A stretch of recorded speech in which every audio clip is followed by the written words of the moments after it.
Hi friend, Radhe Radhe. जय श्री कृष्णा। कैसे हैं आप लोग? आज मैं बहुत प्यारा सा गीत लेके आई हूँ, आप लोग ज़रूर सुनिएगा। चलिए शुरू करते हैं।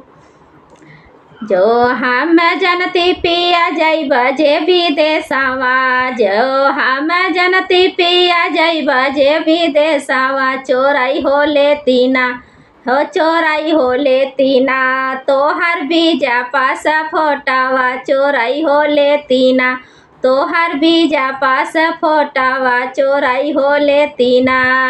अपने चोरवती अपने ननदों के लगावती, अपने चोरवती अपने ननदों के लगावती, लगाई हो देती ना, उनके चोरी में इंजामवा, लगाई हो देती ना, उनके ठाड़ई न जामवा, लगाई हो देती ना।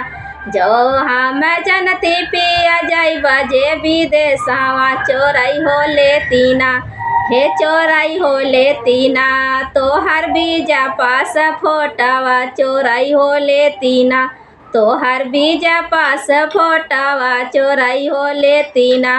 अपने चोरवती अपने देवरू के लगावती, अपने चोरवती अपने देवरू के लगावती, लगाई हो देती ना, दोनों भैया में झगड़ावा, लगाई हो देती ना, दोनों भैया में झगड़ावा, लगाई हो देती ना।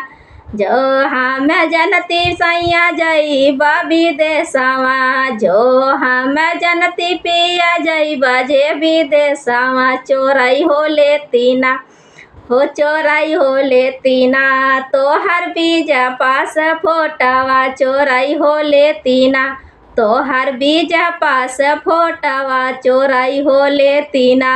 अपने चोरवती अपने सास के लगावती, अपने चोरवती अपने सास के लगावती, लगाई हो देती ना, माई बेटा में झगड़ावा, लगाई हो देती ना, माई बेटा में झगड़ावा, लगाई हो देती ना, माई बेटा में झगड़ावा, लगाई हो देती ना।